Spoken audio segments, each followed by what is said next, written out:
So, jetzt wird geführt. Player Guidance. Schönen guten Tag. Wir sind zwei Piranhas und wir machen heute eine Sendung über Computerspiele. Hallo. Wieso eigentlich? Weil es unsere Art der Community-Arbeit ist, unsere Spiele zu beleuchten, wie wir uns führen lassen von äußeren Einflüssen und wie sehr wir uns führen lassen von uns selber, worauf wir Bock haben und so weiter. Und dass am Ende des Tages wir den Spieler führen müssen, ist auch klar. So, ne? Was grinst du denn die ganze Zeit? Ich sehe dich in meiner Kamera, du grinst so, ich laber irgendeinen Scheiß daher. Ich denke immer, jetzt holt wo der... Wo will der denn wieder hin? Wie kommt er denn jetzt auf das Thema? Ah, alles klar. Und irgendwann wird's mir dann... ja. Dann wird's dir klar. Wir haben weniger als 100 Leute gefragt, wie gut ist dein Überblick bei Games? Das heißt, wie gut kennst du dich aus in Games? Das heißt, wie sehr bist du Pro? Und die haben Folgendes gesagt.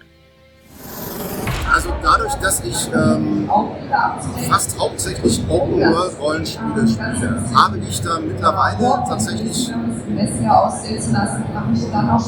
irgendwann, also man muss sich natürlich immer ein bisschen an die Architektur und die Geografie gewöhnen, aber irgendwann brauche ich keine Karte mehr, sondern ich weiß einfach, an dem Baum so, da so, da so, dann bin ich da und da. Und ich kann heute noch, so eines meiner ersten wirklichen Open-World-Rollenspiele war Morrowind. Und ich kann heute noch dieses Spiel starten. Ich weiß ansatzlos, wo ich lang muss. Ich kann im Kopf die Geografie abrufen, wie ich zu der Stadt komme und so weiter und so fort. Ja, kann ich. Also es kommt natürlich aufs Spiel drauf an, welches Spiel man hat. Ne? Aber die meisten Spiele, denke ich, die heute so entwickelt werden, da wird schon darauf geachtet, dass man sich auch in dem Spiel zurechtfindet. Tatsächlich sehr gut, weil ich habe auch jahrelang QA gemacht und da spielt man noch mal ein bisschen anders, als wenn man in der Freizeit spielt. Ich finde mich eigentlich immer sehr gut in Games zurecht, vor allem weil die Games-Entwicklung ja immer moderner und moderner wird und man eigentlich normalerweise Spiele ohne Tutorial und Einführung nicht wirklich macht. Es sei denn, das ist halt so konzipiert in manchen Spielen, dass du halt das so on the go lernst. Deswegen komme ich eigentlich recht gut zurecht, es sei denn, das ist ein Genre, was mir gar nicht liebe oder so. Also Tetris habe ich super überblickt, das war keine Schwierigkeit. The Bard's Tale auf C64, glaube ich. Da konnten wir, ich habe das früher mit meinem Cousin zusammengespielt, wir haben uns auch damals ging das noch auf Karo-Papier, konnte man sich die anschließend so mitmalen und wir konnten auswendig blind die Pfeiltasten drücken, um vom Anfang zur Akademie irgendwie zu kommen, das weiß ich noch. Aber heutzutage habe ich oft überhaupt keinen Überblick mehr. Ich bin froh, wenn ich 2 Tage später die Steuerung noch halbwegs hinkriege, wenn das Spiel wieder startet. Ja, aber am Ende des Tages sind wir dafür verantwortlich, ja, ob derjenige den Überblick kriegt oder nicht. Ja, und das fängt an mit dem Spielstart. So. Das heißt also Player Guidance. Das heißt, wir führen den Spieler. Wir sagen immer sowas wie, wo ist die rote Mohrrübe? Das heißt, wir stellen uns vor, ja, wir sitzen auf einem Esel und müssen den führen. Da ist er wieder, der Esel. Da ist er wieder, der Esel, ne? So. Das heißt also, wo ist die rote Mohrrübe? Das heißt, du bist in einer freien Welt und kannst eigentlich machen, was du willst, weil wir haben ja auf unseren Revers immer stehen Freiheit, ne? Freiheit im Spiel. So Open World und du kannst alles machen und so und lass dich bespaßen, Entertainment und so weiter. Aber was genau macht der Spieler denn dann? Wenn es kein lineares Spiel ist, dann können wir das gar nicht sagen. Dann können wir den Spieler nur Anreize geben. Wir können ihn führen, dem den Überblick verschaffen. Und es gibt unheimlich viele Dinge, über die er Überblick kriegen muss. Ja, das heißt also erstmal ganz zu Anfang, worum geht's hier überhaupt? Ja? Das heißt also, was ist die Geschichte? Was mache ich hier überhaupt? Warum mache ich den ganzen Kram? Das heißt also, die Welt zuerst mal zu erklären. Das ist das Erste. Wo bin ich? Und wer bin ich? Und worum geht's hier? Das sind die 3 Fragen, die du am Anfang erstmal klären musst. Meistens klassischerweise macht man das in einem Video, ja, in einem Intro, meistens noch mit Prolog, damit die Welt nochmal erklärt wird. Das heißt, wie sind die Verhältnisse, ne? Dann danach das persönliche Schicksal desjenigen, den du spielst, in dem Fall Jax, ja, der stürzt ab oder passiert irgendwas mit ihm oder sowas, ja. Und dann geht's los. Was genau muss ich jetzt tun? Was ist mein nächster Auftrag, der auch klassischerweise ist, ich bin hier ganz alleine, irgendwelche Viecher sind um mich rum, ich muss erst mal irgendwie die nächste Zivilisation erreichen, ich muss erst mal irgendwie zusehen, dass ich klarkomme und ich habe noch irgendwie im Hinterkopf, ich muss jemanden beschützen, ich muss mich selber, ja, so, diese Dinge, das ist das Erste. Das müssen wir so gut vermitteln, dass es beim Spieler hängen bleibt. Und dann geht's los, wie komme ich denn weiter? Das ist das Tutorial. Und das ist auch schon Player Guidance, wo wir auch sehr viele unterschiedliche Dinge gemacht haben. Ja, also ich glaube, das Extremste, was wir je gemacht haben, war bei Risen 2. Ja. Da fing man nämlich an mit einem Schiffskampf, wo einem dann im Sprung die Kamera anhielt und er sagte, so, jetzt kannst du Folgendes tun, drücke irgendwie 3. hin. Risen 3. Das war Risen 3? Ja. Wie hat denn Risen 2 nochmal angefangen? Oh, krass, ey, wie lange das schon her ist. Jedenfalls konnte man da springen und kämpfen und tun und machen. Und das Spiel hat dann wirklich Step by Step dir die Tastenführung beigebracht, wie der Kampf gemeint ist und wie das Movement gemeint ist. Der erste Dirty Trick, Blam, ne? Jemanden da und so weiter. Ja. Und dann hast du das einmal vorexerziert bekommen. Das ist eine Möglichkeit, die war zu dem Zeitpunkt gar nicht so unüblich, aber die schränkt dich natürlich am Anfang extrem ein. Und die seichteste Variante ist, dass nur kurz was aufhavert. Irgendwie, du kannst es lesen, musst du aber nicht irgendwie. Und kannst es auch geflissentlich ignorieren. Tooltips nennen wir die. Ja, genau. Die haben wir auch sehr gerne. Und am Anfang macht man in der Regel eine optional abschaltbare Variante von beidem. Das heißt, dass man in einer bestimmten Situation einmal die Taste auch drücken muss, damit man sie einmal dem Spieler beigebracht hat. Zum Beispiel fürs Jetpack, ja, oder du machst es halt nicht und gibst eben einen Tooltip, der dir nochmal kurz den Hinweis gibt, du kannst aber auch dieses tun. Und wenn man Glück hat, hat der Spieler es gelesen und hat sich das gemerkt und in vielen Fällen hat er es auch nicht. Und 10 Stunden später merkt der Spieler dann auf einmal, oh, ich konnte das ja auch machen, krass, das ist mir überhaupt nicht aufgefallen. Das ist dann so der Payoff. Gibt natürlich auch die Spieler, insbesondere wahrscheinlich auch welche, die unsere Spiele so ein bisschen kennen und dann ungefähr wissen, wie die funktionieren, die dann am Anfang sagen, Tutorial brauche ich nicht, schalte das in den Optionen ab. So, jetzt ist mein Spiel schön clean und jetzt kann ich mal anfangen und selber rausfinden, wie das funktioniert. Denn neben diesen Tutorial-Sachen gibt es natürlich auch Features, die uns die Orientierung im Spiel erleichtern. Klassiker, eine Map. Ja, also ich habe eine Taste, in der Regel ist das M und wenn man da drauf drückt, dann, das ist also die Welt, in der ich mich bewege. Da kann man reinzoomen, rauszoomen. Bei Elex 2 fand ich ganz schön, konnte man jetzt endlich auch mehr Pöppel selber verteilen, dass man sich die so ein bisschen zurecht macht, zum Beispiel, diese Truhe kriege ich noch nicht auf, dann mache ich da jetzt so ein Truhenmoped hin, damit ich mir merken kann, dass ich da nochmal zurück muss, oder in die Höhle gehe ich nicht rein, da kommt jetzt so ein Monstermoped hin, dass da irgendwas Gefährliches noch war und so, und dann vergesse ich das nicht so schnell. Eins meiner Lieblingsfeatures in Elex 2. In Elex 1 gab's das auch, aber da hatte man nur einen Pöppel, den man verteilen durfte. Und so kann einem die Map natürlich helfen. Auch modern, bei uns vorsichtig angewandt ist das Radar. Also auch wenn die Map nicht offen ist, kann man auch optional zu- und abschaltbar das Radar verwenden oder nicht. Das ist nicht ganz so wie eine Minimap, weil in einer Minimap sieht man wenigstens die Karte noch und wo man sich gerade befindet. Beim Radar sieht man das nicht, aber man sieht zum Beispiel, was um einen herum passiert. Man kann zum Beispiel sehen, ob Figuren oder Gegner da sind und wo die Himmelsrichtungen sind, und man kann vor allen Dingen, das ist eine Riesenhilfe, sich Quests anschalten, welche Quest möchte ich denn gerade verfolgen, und wenn man die dann anmacht in seinem Logbuch, dann sieht man auf der Karte, wer ist denn mein Auftraggeber und was ist mein Ziel, und kann dieser Quest folgen, wenn sie denn gerade will. Ich sage das deshalb, weil wir auch manchmal Quests eingebaut haben, da muss man noch ein bisschen warten, bis sie weitergeht, und in dem Fall kann ich erstmal eine andere einschalten. Player Guidance ist auch, dass man von Anfang an, die These ist, von Anfang an wissen muss, worum es geht und wie es endet. Das heißt, das ist so eine vielschichtige Sache, gerade weil was die Geschichte angeht. Unsere Spiele sind sehr geschichtslastig, es ist viel Story drin und Quests und so weiter. Und es gibt Spiele, in denen man sich verliert und dann irgendwann sich fragt, sag mal, warum mache ich das hier eigentlich? Worum geht's hier eigentlich? Habe ich vergessen, ja? Gerade bei Open-World-Spielen passiert das schon mal gelegentlich, ja, dass man sich sagt, was war denn noch mal die Hauptstory, ja?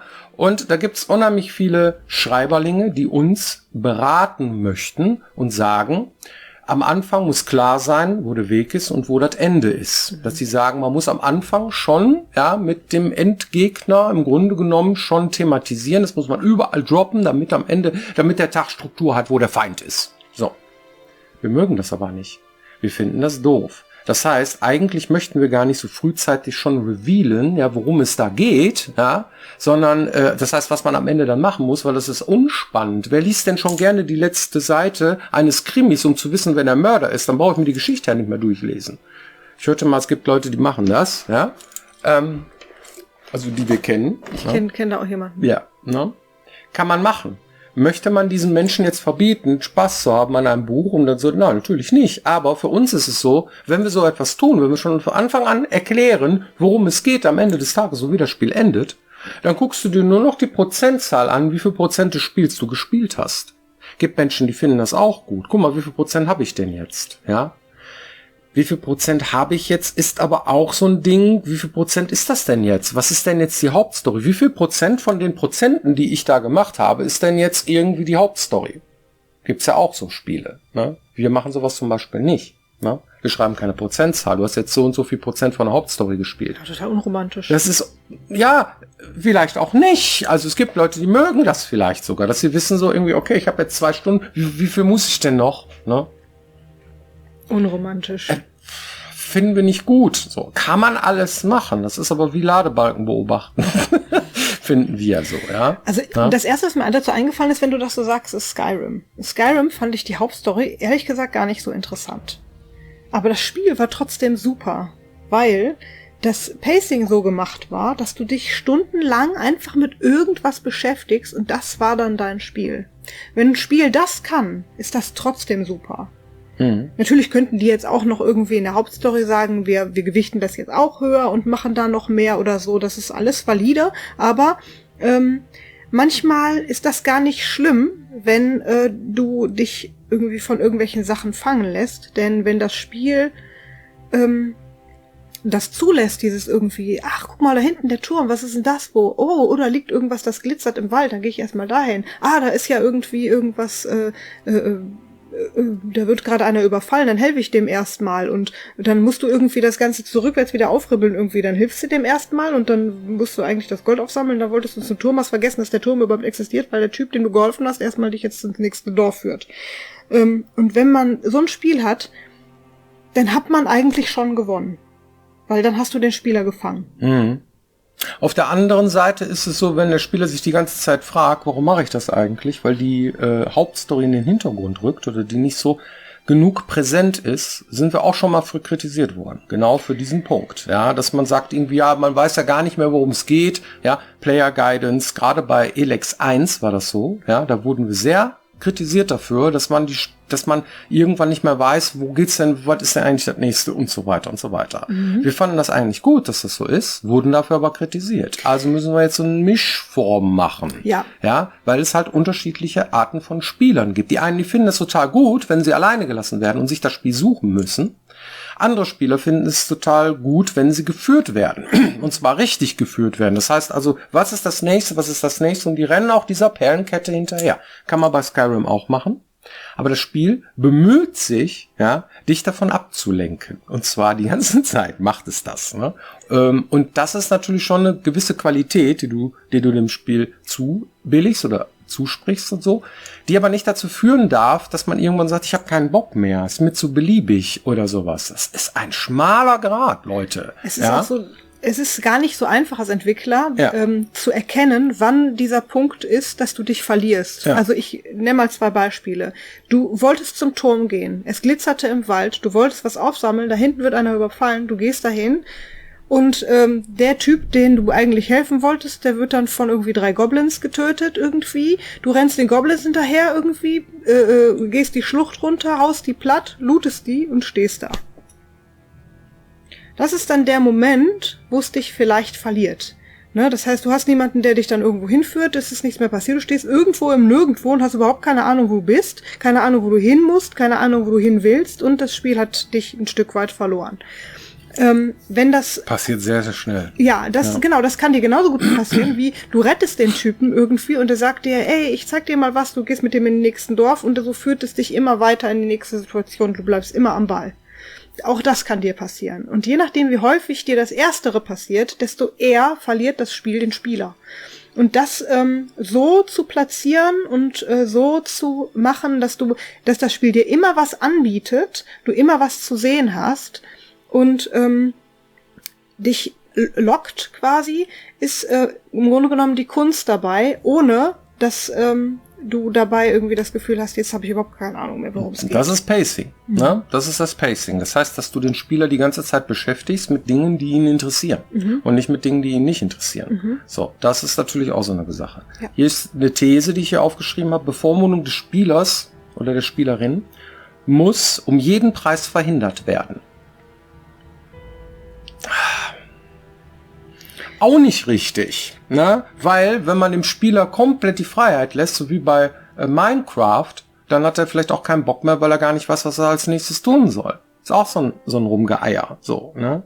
Das heißt also, der Skillbaum muss sich auch irgendwie so etablieren oder präsentieren, dass man weiß, was man als nächstes möchte eigentlich. Ne?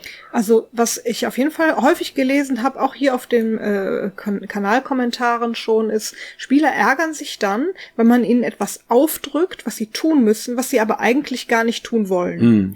In dem Moment wird es schwierig und dann empfinden sie es als Bevormundung. Ja. Hingegen, wenn man den Spielern etwas anbietet und sie lockt, dann wird das nicht als Bevormundung empfunden und wird eher als positives Ding angesehen. Und auch das ist eine Gratwanderung. Denn manchmal möchte man ja auch den Spieler ein bisschen in eine Richtung schuppen, um später etwas zu erzählen, was vielleicht auch unangenehm ist oder sowas in der Art. Und dann muss man halt gucken, dass man den Spieler nicht zu sehr ärgert oder auch nicht zu sehr schockiert. Aber auf der anderen Seite darf man auch ruhig mal ein bisschen mutig sein und unangenehme Sachen erzählen, damit der Spieler überhaupt sich fangen lässt von Geschichten. Und ja, auch das kann ein Thema sein. Repetitives Gameplay. Ja? Ich muss jetzt mich durch diese Horde durchkloppen. Ja. Kann cool sein für viele Leute. Es gibt Leute, die finden das dann doof. Die wollen dann lieber, nee, dann kürzt das doch lieber. Macht das weg. Andere beschweren sich dann darüber, dass es wieder fehlt. Ja. Also es ist auch so ein Ding. Da weiß man nicht so genau, wie soll man damit umgehen. Ja. So. Naja, bunter Blumenstrauß. Von einer Sache zu viel zu machen und nur ein bisschen zu viel, sorgt schon dafür, dass die Menschen dann sagen, nee, finde ich aber nicht gut. So. Da fühle ich mich jetzt nicht gefühlt, da muss ich jetzt durch den Pudding, da habe ich keinen Bock drauf. Finde ich blöd, da verlieren sie mich. So. Schwierig. Ist auch je nachdem unterschiedlich. Also wenn du zum Beispiel erst ganz viel explored hast und später dann geballt ganz viel kämpfen musst, ist das natürlich gefühlt irgendwie hingegen, wenn du unterschiedliche Sachen immer im Abwechselnd gemacht hast, dann fühlt sich das gar nicht so an, als wenn das so viel gewesen ist. Und das auch zu erkennen, wie viele Spieler wie spielen und dann zu sagen, wir lockern das zusätzlich auf durch andere Elemente oder locken den nochmal weg oder machen Sachen optional, ne, für Spielertypen. Das ist dann auch das, was wir dann quasi als Aufgabe auf dem Schreibtisch liegen haben. Eine weitere These ist, schwere Rätsel sind unerwünscht. Ja. Ja, wenn ich jetzt durch dieses Nadelöhr durch muss, ich muss unbedingt dieses schwere Rätsel lösen, ja, renne ich dann wieder in die Welt, mache dann irgendwelche anderen Quests und so weiter, um das zu vermeiden und irgendwann komme ich dann wieder zurück, ich muss aber dieses blöde Rätsel lösen. Tja, gucke ich dann im Internet nach, damit ich das mal eben, komm, dann mal eben weg und so weiter. Andere finden es dann genial, ne? Finden es dann super, dass man sowas dann irgendwie, dass man da drauf kommen muss, auf solche Dinge. Ist auch so ein Ding, ja. Führt man den Spieler dann da drauf, so, du musst jetzt das machen, ja, damit du durch dieses Rätsel durchkommst. Oder irgendwann später, dass ein Tutorial kommt, jetzt hast du dieses Rätsel jetzt schon irgendwie 2 Stunden lang nicht mehr mit dem Arsch angeguckt, ja, du musst das jetzt mal irgendwie mal machen. Also ich gebe dir jetzt mal die Lösung. Gibst da 1, 2, 3, 4 und fertig. Ist auch blöd, oder? Also was ist richtig? Schwierig, ne? Das ist also ein bisschen Mittelding. Im Internetzeitalter ist es so, dass es egal, ja, ob du ein schwieriges Rätsel einbaust oder ob du es erklärst, weil es gibt genug Leute, die da draußen das schon gelöst haben, ziemlich schnell, und du kannst es nachlesen, ne? Nur man möchte das nicht. Das ist so ein bisschen so Spielerehre-Ding. Ich guck da nicht in die Komplettlösung. Findet man doof, ne? Das ist also eine Hürde, die man nehmen muss. Also muss man dann auch gucken, wie optional das so ein Rätsel sein. Ja, und wie aufwendig willst du es bauen? Ne? Ja. Also wir waren jetzt am Wochenende auf einer Messe. Ja. Und da habe ich ein Spiel gespielt, da gab es ein Rätsel in einem Raum, da musste man Hinweise finden, um einen Code zu knacken tatsächlich. Und ich bin einfach an einem vorbeigelaufen. Das lag im Regal, ich habe es nicht gesehen und bin dran vorbeigelaufen, konnte einfach dieses Rätsel nicht lösen. Da bin ich auch dran verzweifelt. Und irgendwann hat mir dann der Entwickler den Tipp gegeben, da ist noch ein 4. Hinweis. Und mit dem Wissen, da ist noch ein 4. Hinweis, bin ich dann nochmal in den Raum zurückgegangen, habe jede Ecke nochmal angeguckt und dann habe ich in dem Regal gesehen, ja, ich habe ja was übersehen. Ja, okay. Mit dem 4. Hinweis war dann das Rätsel auch leicht. Ja. Ne? Ja. Aber ohne den war es unlösbar. Und das ist natürlich so eine Sache, wenn ich jetzt sage, ich habe eine super Idee, ich mache das einfach so, wenn der Spieler jetzt irgendwie zum 3. Mal an dem Regal vorbeigelaufen ist, ohne den Hinweis anzuklicken, dann fällt der Hinweis aus dem Regal auf den Boden. Aber sowas einzubauen, ist totaler Wahnsinn. Und es gibt Spieler, die ärgern sich darüber. Ich wollte doch selber drauf kommen. Warum hilft mir das Spiel jetzt? Das gibt's ja schon. Ist so. Ne, also, ja, dann vielleicht so wie Monkey Island, dann kannst du dich vorher entscheiden, ob du irgendwie die einfachen Rätsel bekommst oder die oberaffig. total, ja, genau. Ja, ist aber auch schwierig. Was ist denn oberaffig und was nicht? Ne? Da gibt's auch unterschiedliche Meinungen. Verpasse ich dann was, wenn ich das angeklickt anklicke? Ja, ist auch so, ja. Hast du eine Community-Frage? Ja. Und zwar fragt da jemand, wieso seid ihr immer noch im Homeoffice? Oh. Ja, warum? Hat sich so ergeben, ne? Genau, ich glaube, das hat mehrere Gründe. Erstens, ja, wir könnten tatsächlich wieder die Piranha-Becken-TV-Aufnahmen in dem anderen Studio machen. Dann müssten wir das aufräumen und sauber machen und alles dort wieder, hier alles abbauen und dort alles wieder aufbauen und so. Und dann haben wir gedacht, da lassen wir da dreckig und so räumen hier auf. Und es ist kalt. Ja, es ist unterm Dach, ist kalt, ja. Ja, und dann haben wir gedacht, es ist angenehmer hier. Ja, wir bleiben einfach hier, weil das jetzt alles gerade funktioniert, weil Ton und Bild da sind, weil wir hier alles aufgebaut haben und weil es einfach funktioniert. Ja. Und solange der Zustand jetzt gerade so ist, wie er ist, werden wir hier dann einfach weiter Aufnahmen machen, auch wenn wir gar nicht müssten, was ja schön ist, wenn man mehrere Optionen hat. Ja, hoffentlich beantwortet das die Frage und wir sehen uns hoffentlich nächste Woche wieder hier, wenn es heißt Piranha Becken TV. Macht's gut. Bis dann. Dankeschön. Tschüss. Tschüss.